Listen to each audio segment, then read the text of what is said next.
একজন ব্যক্তি তার জীবনে শিক্ষা বিভিন্ন পর্যায়ে লাভ করে। বাল্যকালে যেভাবে প্রাথমিক বিদ্যালয় থেকে শুরু হয়, তারপরে ক্রমশ উঠতে উঠতে মহাবিদ্যালয়ে প্রবেশ করে। শিক্ষা যেখান থেকেই পাক না কেন, যে জ্ঞান সে লাভ করে, যে প্রজ্ঞা লাভ করে, সেটা জীবনের জন্য অত্যন্ত গুরুত্বপূর্ণ বিষয় হয়ে দাঁড়ায়।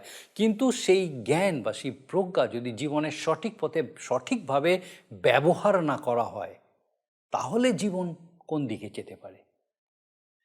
কিভাবে এই জ্ঞান, এই প্রজ্ঞা জীবনে ব্যবহার করা যেতে পারে? কতটা সচেতন হওয়া উচিত আমাদের এই বিষয়ে? আপনার কি মনে হয়? সময় হলো হৃদয় খোলো, শ্রবণ করো জীবন বাণী, নম্র চিতে শ্রবণ করো, নম্র চিতে শ্রবণ করো, খ্রিস্ট যিশুর জীবন খানি।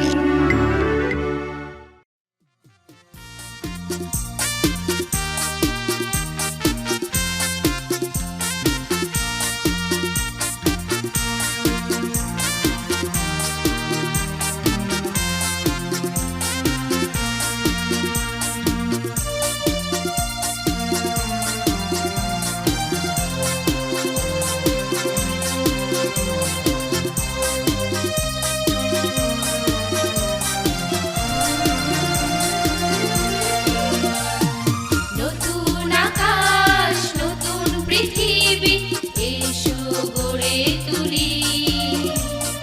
যিশুর আলোয় আলোকিত হয়ে এই জগৎ গড়িয়ে তুলি।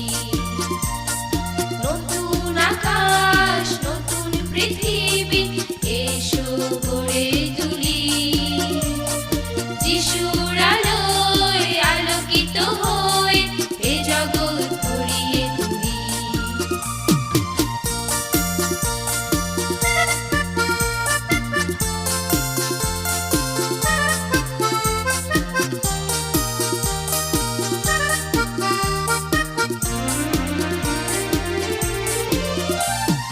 তোমরা দীপ্তি জগতে, যিশু বলেন আমাদের। তোমরা দীপ্তি জগতে, যিশু বলেন আমাদের। পর্বতের উপরে নির্মিত নগরের মতো, দীপাধারের উপরে প্রদীপ রাখার মতো। পর্বতের উপরে নির্মিত নগরের মতো, দীপাধারের উপরে প্রদীপ রাখার মতো। নতুন আকাশ, নতুন পৃথিবী, এসো গড়ে তুলি। যিশুর আলোয় আলোকিত হয়ে এ জগৎ গড়িয়ে তুলি।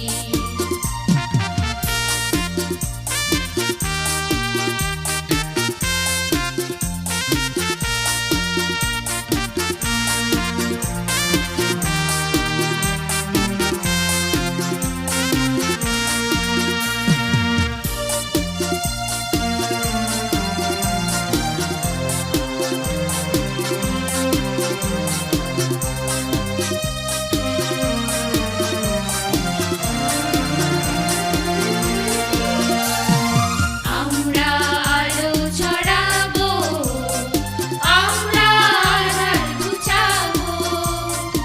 আমরা আলো ছড়াবো, আমরা আধার ঘুচাবো। পর্বতের উপরে নির্মিত নগরের মতো, দীপাধারের উপরে প্রদীপ রাখার মতো। আমাদের দেখে বলবে লোকে, জয় হোক সদা প্রভুরি। এসো নতুন পৃথিবী গড়ি, এসো নতুন পৃথিবী গড়ি। নমস্কার, প্রভু যীশু খ্রিস্টের মধুর নামে জীবনবাণী অনুষ্ঠানে আপনাকে স্বাগত জানাই। আমাদের এই ধারাবাহিক বাইবেল অধ্যয়নে আমরা বর্তমানে পুরাতন নিয়মের হিতোপদেশ পুস্তকের 8 অধ্যায় থেকে আলোচনা করছি। এই অধ্যায়ে ঈশ্বরের বাক্য স্পষ্ট করে দিয়েছে যে প্রজ্ঞা হচ্ছেন একজন ব্যক্তি, আর সেই ব্যক্তি হচ্ছেন স্বয়ং প্রভু যীশু খ্রিস্ট। আর আমরা প্রজ্ঞার কয়েকটি চারিত্রিক বৈশিষ্ট্য এখানে লক্ষ্য করি। এটি ঈশ্বরেরই স্বভাব যা খ্রিস্টে প্রকাশ পেয়েছে। মন্দতা, অহংকার, দাম্ভিকতা এবং কুপথ তিনি ঘৃণা করেন। রাজা সলোমন তার জীবনের প্রথমেই উপলব্ধি করেছিলেন যে তিনি যদি ঈশ্বরকে প্রেম করেন, তার অন্বেষণ করেন, তাহলে ঈশ্বর তাকে সেই অসীম জ্ঞান দ্বারা ভূষিত করবেন। আর সেই জ্ঞানেই পৃথিবীস্থ উত্তম ও সৎ শাসনকর্তারা তাদের রাজ্য শাসন করেন। এই প্রজ্ঞা ও জ্ঞান কোনো জাগতিক ধন সম্পত্তি নয়, কিন্তু এটি হচ্ছে আত্মিক জ্ঞান যা যারা তাকে প্রেম করেন তাদেরকে তিনি দান করে থাকেন।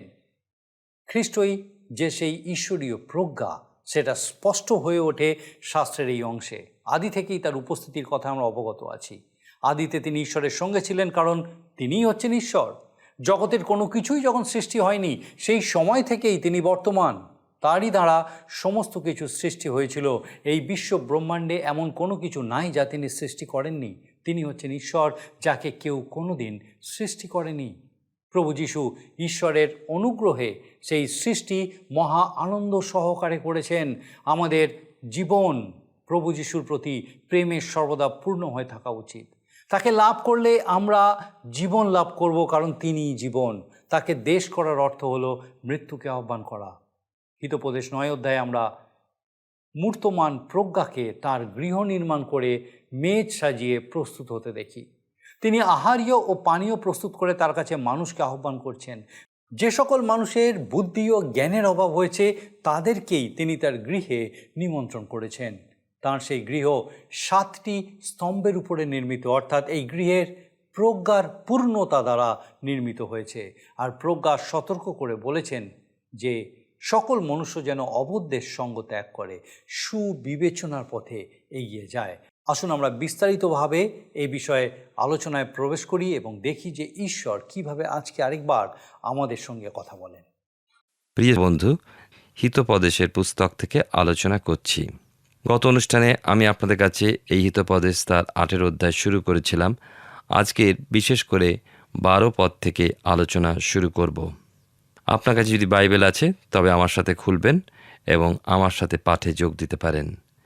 লেখা আছে এখানে, আমি প্রজ্ঞা চতুরতা গৃহে বাস করি, পরিণামদর্শিতার তত্ত্ব জানি। ঈশ্বরের বাক্য তাই প্রকাশ করছে যে প্রজ্ঞা মূর্ত হয়ে উঠেছে প্রভু যীশু খ্রিস্টেতে।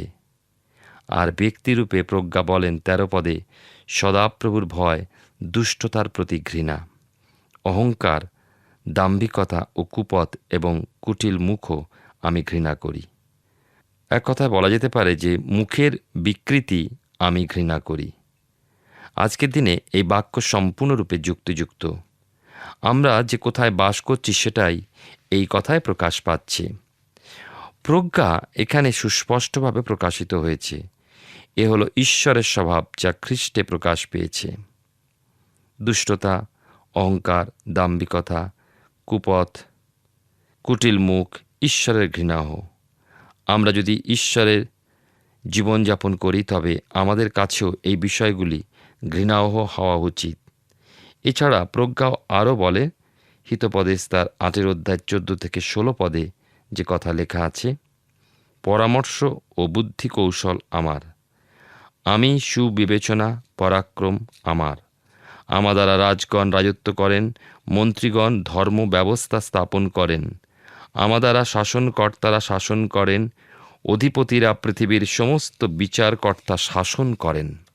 বাইবেলের পুরাতন নিয়মেই গীতসংগীতা ও দানিয়েল ভাববাদীর পুস্তকে উল্লেখ রয়েছে, যে কথা আমরা বিশেষ করে পাঠ করি। দানিয়েল ভাববাদী পুস্তক তার 4 অধ্যায় 17 পদে, যে মনুষ্যদের রাজ্যে পরাৎপর কর্তৃত্ব করেন, যাহাকে তাহা দিতে ইচ্ছা করেন তাহাকে তাহা দেন। এই বিষয়ে উপলব্ধি করতে গিয়ে আশ্চর্য লাগে যে ঈশ্বর এই জগতের বিষয় কর্মের উপরে কর্তৃত্ব করেন। মানুষ কতই না ঈশ্বরবিহীন ও ঈশ্বরের অবাধ্য। ঈশ্বর মানুষের রাজ্যে কর্তৃত্ব করেন। প্রজ্ঞার প্রতি আমাদের করণীয় কি আছে সে বিষয়ে প্রজ্ঞা কি বলে। হিতোপদেশ তার 8 অধ্যায় 17 পদে লেখা আছে, যাহারা আমাকে প্রেম করে আমিও তাহাদিওকে প্রেম করি, যাহারা সযত্নে আমার অন্বেষণ করে তাহারা আমাকে পায়। সলোমন এই উপলব্ধি তাঁর জীবনের প্রারম্ভে শিক্ষা করেছিলেন। ঈশ্বরকে অনুসন্ধান করায় ঈশ্বর তাকে অসীম জ্ঞান প্রদান করলেন। রাজপদে আসীন হওয়ার সাথে সাথেই তিনি ঈশ্বরের তত্ত্বানুসন্ধান করেছিলেন। তিনি জানতেন ঈশ্বরই একমাত্র তাকে সেই অনুপম জ্ঞানের আধার করেছিলেন। অনুরূপে আমরা যদি আমাদের খ্রিস্টীয় জীবনের শুরুতে ঈশ্বরের বাক্যকে প্রেম ভরে একাগ্রতার সঙ্গে পাঠ করি, তাকে উপলব্ধি করতে পরিশ্রম করি, তবে ঈশ্বর আমাদেরকেও সেই জ্ঞান প্রদান করতে প্রস্তুত আছেন, কারণ তিনি অপরিবর্তনশীল ঈশ্বর। এবারে আমরা দেখব প্রজ্ঞার সম্পদ সম্পর্কে প্রজ্ঞা কি বলে, যা 18-19 পদে হিতোপদেশ 8 অধ্যায় বলা হয়েছে। এখানে লেখা আছে যে, আমার কাছে রহিয়াছে ঐশ্বর্য ও সম্মান, অক্ষয় সম্পত্তি ও ধার্মিকতা, কাঞ্চন ও নির্মল সুবর্ণ অপেক্ষাও আমার ফল উত্তম, উৎকৃষ্ট রৌপ্য হতেও আমার উপসত্য উত্তম।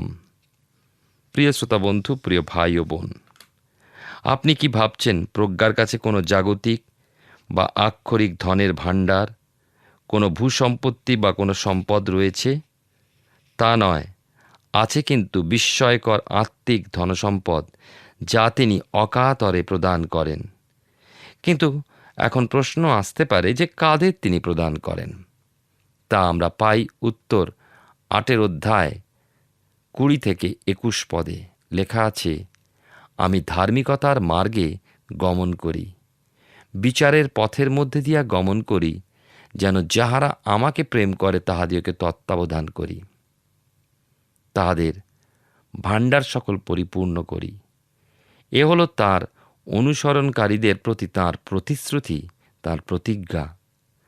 22 পদে দেখুন লেখা আছে, সদাপ্রভু নিজ পথের আরম্ভে আমাকে প্রাপ্ত হইয়াছিলেন, তাঁর কর্ম সকলের পূর্বাবধি। এই বাক্য ধ্যান করলে বোঝা যায় যে প্রভু যীশু খ্রিস্টই কথাগুলি বলছেন। আমরা প্রজ্ঞাকে প্রভু যীশু খ্রিস্টেতে মূর্ত হয়ে উঠতে অথবা আকার প্রাপ্ত রূপে দেখতে পাই। নিজের সম্পর্কে তিনি বলেন 23 পদে হিতোপদেশ তার 8 অধ্যায়, আমি স্থাপিত হইয়াছি অনাদিকাল অবধি, আদি অবধি, পৃথিবীর উদ্ভবের পূর্বাবধি। আমি স্থাপিত হইয়াছি অর্থাৎ আমি অনন্তকাল হতেই অভিষিক্ত। বাইবেলের নতুন নিয়মে যোহন লিখিত সুসমাচার তার 1 অধ্যায় 1 এবং 2 পদে পাই প্রভু যীশুই একমাত্র মুখ্য বিষয়। তিনি বলেছেন, আদিতে বাক্য ছিলেন এবং বাক্য ঈশ্বরের কাছে ছিলেন এবং বাক্য ঈশ্বর ছিলেন, তিনি আদিতে ঈশ্বরের কাছে ছিলেন। তিনি জাত হলেন। কোনো জীবনের শুরু এই অর্থে নয়, কিন্তু পিতার সঙ্গে একই স্বভাব ও সার বিশিষ্ট। আমরা পশ্চাতে তাকিয়ে দেখি তিনি ঈশ্বর ছিলেন, তিনি ঈশ্বরের সঙ্গে আদি হতে ছিলেন, তিনি আদিতে ছিলেন, যার আর কোনো আদি নেই, কারণ লেখা আছে আদিতে বাক্য ছিলেন, আর অনাদিকাল হতেই তিনি অতীত। তিনি একমাত্র যিনি আমাদের কাছে এ সমস্ত পরিষ্কারভাবে ব্যক্ত করে দিয়েছেন। তাই প্রভু যীশু কি বলেন আমরা শুনি বাইবেলের নতুন নিয়মে মথি লিখিত সুসমাচার তার 11 অধ্যায় 27 পদে, আর পুত্রকে কেহ জানে না, কেবল পিতা জানেন। প্রভু যিশুর আমাদের হৃদয়ে খুলে দেবার জন্য পবিত্র আত্মাকে পাঠালেন আমাদের মধ্যে। একজন পরিত্রাণপ্রাপ্ত ব্যক্তি খ্রিস্টেতে বিশ্রাম লাভ করতে পারে। আজকের দিনে এক বিরাট অবিশ্বাসের মধ্যে আমরা বাস করছি। প্রভু যীশুর সঙ্গে সর্বদা একটা ব্যক্তিগত সম্পর্ক আমাদের রেখে চলতে হবে। আর তিনি হলেন বাক্য, যিনি ঈশ্বরের কাছে ছিলেন এবং বাক্যই ঈশ্বর ছিলেন। কি আশ্চর্য এই উক্তি, তাই নয় কি? আর আমরা দেখি যে সেই প্রজ্ঞাই হলেন প্রভু যীশু খ্রিস্ট। আমরা এখন হিতোপদেশ তার 8 অধ্যায় 24 থেকে 27 পদ পাঠ করি, তাহলে আমরা দেখতে পাব এখানে লেখা আছে, জলধি যখন হয় নাই তখন আমি জন্মিয়াছিলাম, যখন জলপূর্ণ উনুই সকল হয় নাই, পর্বত সকল স্থাপিত হইবার পূর্বে, উপপর্বত সকলের পূর্বে আমি জন্মিয়াছিলাম। তখন তিনি স্থল ও মাঠ নির্মাণ করেন নাই, জগতের ধূলির প্রথম অণুও গড়েন নাই। যখন তিনি আকাশমণ্ডল প্রস্তুত করেন তখন আমি সেখানে ছিলাম, যখন তিনি জলধিপৃষ্ঠের চক্রাকার সীমা নিরূপণ করিলেন। বাইবেলের নতুন নিয়মে যোহন লিখিত সুসমাচারের 1 অধ্যায় 3 পদে সাধু যোহন বলেছেন, সকলই তাহার দ্বারা হইয়াছিল, যা হইয়াছে তার কিছুই তাহা ব্যতি রেখে হয় নাই। আমরা দেখি যে মানুষ বহু পরিশ্রমে, বহু গবেষণা প্রযুক্ত প্রমাণ করেছে যে পৃথিবী গোলাকার, কিন্তু ঈশ্বর বহু পূর্ব হতেই সর্বদাই তার বাক্যের মাধ্যমে প্রকাশ করেছেন পৃথিবী গোলাকার। কেন লেখা আছে, জলপৃষ্ঠের চক্রাকার সীমা তিনি নিরূপণ করিলেন। আর আমরা সেই চক্রাকার পথেই কিন্তু ঘুরে চলেছি। হিতোপদেশ তার 8 অধ্যায় থেকে আমি আলোচনা করছি। এখন এই 8 অধ্যায় 28 এবং 29 পদ দেখি। লেখা আছে এখানে, যখন তিনি ঊর্ধ্বস্থ আকাশ দৃঢ়রূপে নির্মাণ করিলেন, তখন জলধির প্রবাহ সকল প্রবল হইল। তখন তিনি সমুদ্রের সীমা স্থির করিলেন, যেন জল তাহার আজ্ঞা উল্লঙ্ঘন না করে, যখন তিনি পৃথিবীর মূল নিরূপণ করিলেন। প্রিয় শ্রোতা বন্ধু, প্রিয় ভাই ও বোন, আপনি কি কখনো সমুদ্র তীরে দাঁড়িয়ে থেকেছেন? সেরকম সময় আপনার কি কখনো মনে হয়েছে যে ওই জল কেন তার নির্দিষ্ট সীমা অতিক্রম করে দুকুল ভাসিয়ে দেয় না? আপনি কি আশ্চর্য হয়ে তা ভাবেন না? সেটা সেখানেই কিভাবে স্থির হয়ে আছে? আপনার মনের প্রশ্নের উত্তর বা সেই উত্তরে সমুদ্র বলে থাকে, তিনি সমুদ্রের সীমা স্থির করিলেন, যেন জল তাহার আজ্ঞা উল্লঙ্ঘন না করে। ঈশ্বরের স্থিরীকৃত নিয়মই সমুদ্রকে স্থির রাখে। হিতোপদেশ তার 8 অধ্যায় 30 এবং 31 পদে লেখা আছে, তৎকালে আমি তাহার কাছে কার্যকারী ছিলাম, আমি দিন দিন আনন্দময় ছিলাম, তাহার সম্মুখে নিত্য আহ্লাদ করিতাম, আমি তাহার ভূমণ্ডলে আহ্লাদ করিতাম, মনুষ্য সন্তানগণে আমার আনন্দ হইত। প্রভু যীশু ব্যতি রেখে ঈশ্বর একাকী কোনো কিছুই সৃষ্টি করেননি। সকলেই প্রভু যীশুর দ্বারাই ঈশ্বর সৃষ্টি করেছেন। প্রভু যীশুই হলেন সমস্ত সৃষ্টির প্রথমজাত, তিনি সমস্ত কিছুরই ঊর্ধ্বে। কেননা তাহার দ্বারাই ঈশ্বর সমস্ত কিছু গড়েছেন, কেননা তিনি হলেন এমন ঈশ্বর যাকে কেউ কখনো সৃষ্টি করেননি। আর তিনি দিন দিন আনন্দময় ছিলেন, ঈশ্বরের সম্মুখে তিনি নিত্য আহ্লাদ করতেন। এই আশ্চর্যজনক আহ্লাদ ও আনন্দ ঈশ্বরের মহানুগ্রহে আমাদের মধ্যে এসেছে। আর এ সকলই কত অদ্ভুত ও সুন্দর। 8 অধ্যায় আলোচনায় আছি এবং এখন আপনাদের সামনে 32 থেকে 36 পদ পাঠ করে শোনাব। লেখা আছে, অতএব বৎসগণ, এখন আমার কথা শোনো, কেননা তাহারা ধন্য যাহারা আমার পথে চলে। তোমরা শাসনে অবধান করো, যেন জ্ঞানবান হও, তাহা অগ্রাহ্য করিও না। ধন্য সেই ব্যক্তি যে আমার কথা শুনে, যে দিন দিন আমার দ্বারে জাগ্রত থাকে, আমার দ্বারের চৌকাটে থাকিয়া অপেক্ষা করে। কেননা যে আমাকে পায় সে জীবন পায় এবং সদাপ্রভুর অনুগ্রহ ভোগ করে। কিন্তু যে আমার বিরুদ্ধে পাপ করে সে আপন প্রাণের অনিষ্ট করে। যে সকল লোক আমাকে দ্বেষ করে তাহারা মৃত্যুকে ভালোবাসে। প্রিয় শ্রোতা বন্ধু, প্রিয় ভাই ও বোন, প্রজ্ঞাই হলেন প্রভু যীশুখ্রিস্ট, আর সেই প্রজ্ঞা তথা খ্রিস্টের প্রতি প্রেম আমাদের থাকা উচিত। আপনি যদি প্রভু যীশুখ্রিস্টকে লাভ করেন তবে আপনি জীবন পেয়েছেন। আপনি যদি খ্রিস্টকে ঘৃণা করেন তবে আপনার মৃত্যুর প্রতি প্রেম ও বাসনা থাকে। কি অপূর্ব এক দৃশ্য আমাদের সামনে রাখা হয়েছে ঈশ্বরের বাক্যের মাধ্যমে। প্রজ্ঞাই হলেন সেই প্রভু যীশু খ্রিস্ট, যাকে লাভ করা মানে সমস্ত কিছু লাভ করা, তাকে হারানো মানে সমস্ত কিছুই হারানো। ঈশ্বর আপনার জীবনে আশ্চর্যরূপে কার্য সাধন করুন, যেন আপনি ঈশ্বরের ইচ্ছা পরিকল্পনা বুঝতে পারেন এবং তাঁর বাক্যের মধ্যে দিয়ে যেন তাঁর আরও নিকটবর্তী হতে পারেন, তাকে যেন পেতে পারেন। তাকে পাওয়া কত সহজ, কারণ তিনি নিজেকে প্রকাশ করেছেন তাঁর পুত্র প্রভু যীশু খ্রিস্টের মাধ্যমে। মানুষ রূপে তিনি এই জগতে বাস করলেন এবং আমাদের পাপের প্রায়শ্চিত্তের নিমিত্ত আপন জীবন বলিরূপে দান করলেন। তাঁর পবিত্র রক্ত আমাদের সমস্ত পাপ থেকে সূচি করে, কারণ তাঁর জন্ম মানুষের দ্বারা নয়, কিন্তু ঈশ্বরের পবিত্র আত্মায় নিষিক্ত হয়ে কুমারী মরিয়মের গর্ভে তিনি জন্ম নিয়েছিলেন।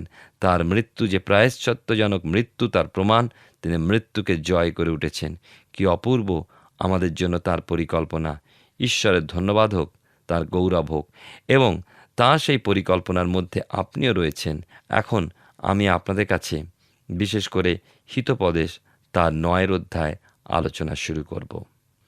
প্রথম 5টি পদ প্রথমে পাঠ করি। লেখা আছে এখানে, প্রজ্ঞা আপন গৃহ নির্মাণ করিয়াছে, সে তাহার সপ্ত স্তম্ভ খুদিয়াছে, সে আপন পশুদিগকে মারিয়াছে, দ্রাক্ষারস মিশ্রিত করিয়াছে, সে আপন মেজ সাজাইয়াছে, সে আপন দাসীদিগকে পাঠাইয়াছে, সে নগরের উচ্চতম স্থান হইতে ডাকিয়া বলে, যে অবোধ সে এই স্থানে আইসুক, যে বুদ্ধিবিহীন সে তাহাকে বলে, আইসো, আমার ভোগ্য দ্রব্য ভোজন করো, আমার মিশ্রিত দ্রাক্ষারস পান করো।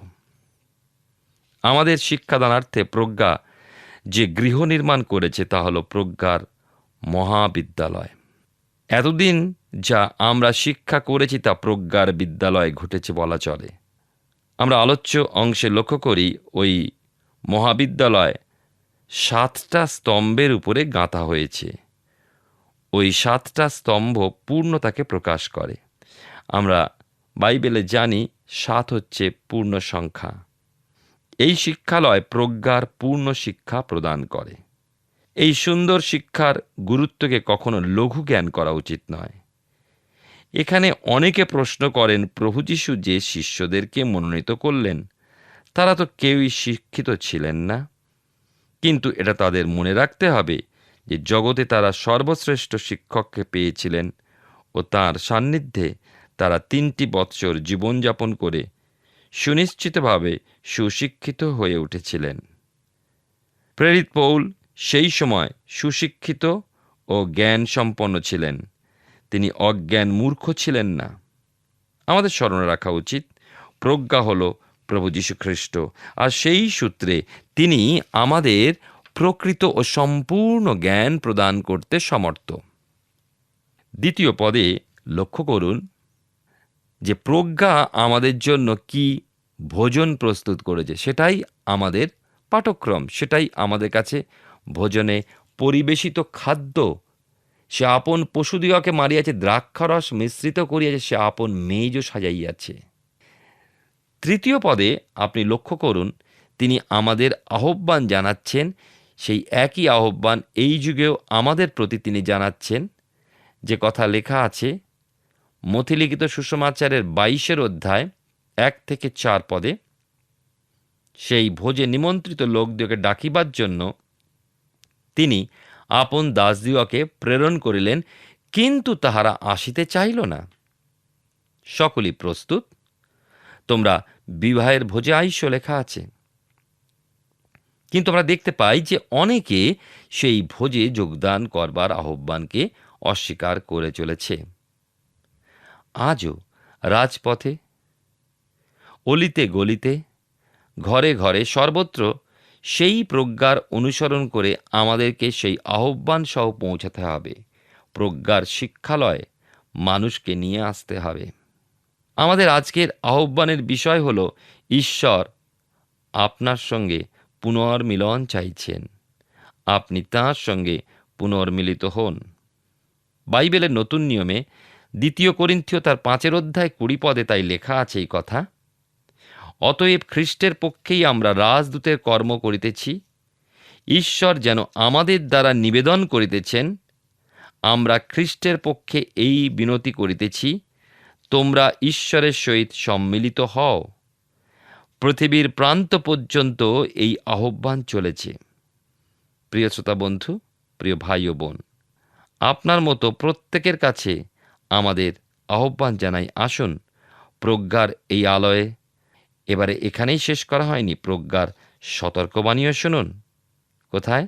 হিতোপদেশ তার 9 অধ্যায় 6 পদে লেখা আছে, অবদ্ধের সঙ্গ ছাড়িয়া জীবন ধারণ করো, সুবিবেচনার পথে চরণ চালাও। অনেকে রয়েছেন যারা এই আহ্বান শোনেন না, তারা অবজ্ঞাকারী। তাদের সঙ্গে সময় নষ্ট করা প্রকৃত শিক্ষার্থীর কখনোই উচিত নয়। প্রকৃতপক্ষে প্রত্যেক মণ্ডলীতে একটা ছোট দল থাকে যারা ঈশ্বরের বাক্যের প্রতিরোধ করে থাকে। তাদের কাছে কি এই সুন্দর ভোজ তুলে ধরা উচিত? উচিত কি ঈশ্বরের এই মহামূল্যবান বাক্যকে তাদের সামনে তুলে ধরা? না, প্রভু যিশুর কথা অনুসারে আমাদের শুকরের সামনে মুক্ত ধরা সঙ্গত নয়।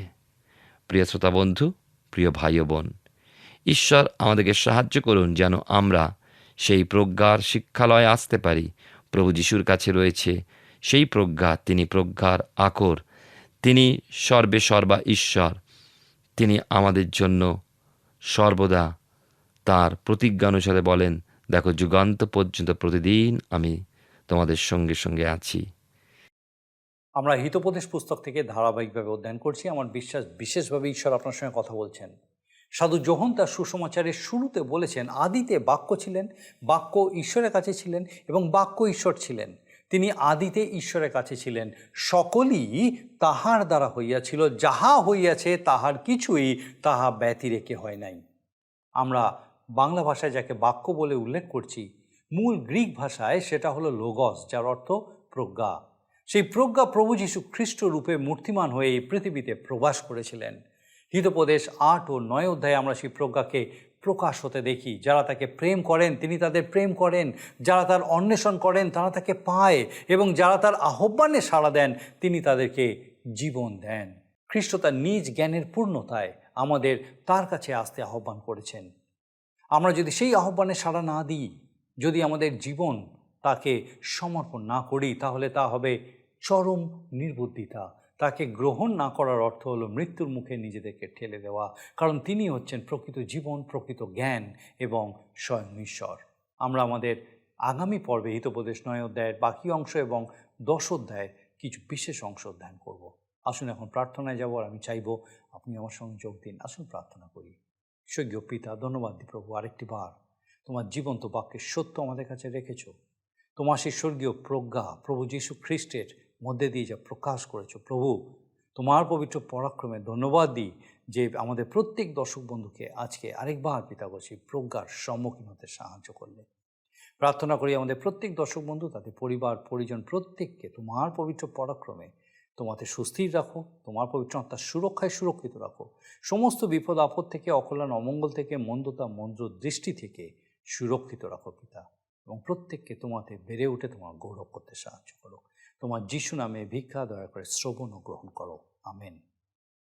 আমার বিশ্বাস আগামী দিনেও আপনি আমাদের সঙ্গে আমাদের এই জীবনবাণী অনুষ্ঠানে এইভাবেই উপস্থিত থাকবেন, যখন ঈশ্বরের বাক্য এইভাবেই আমাদেরকে আরও ঈশ্বরে বৃদ্ধি পেতে সাহায্য করবে। ঈশ্বর আপনার মঙ্গল করুন। প্রিয় বন্ধু, আসুন আমরা আজকের প্রশ্ন উত্তরে আসি। গত সপ্তাহের প্রশ্নের উত্তর অপশন এ ঠিক।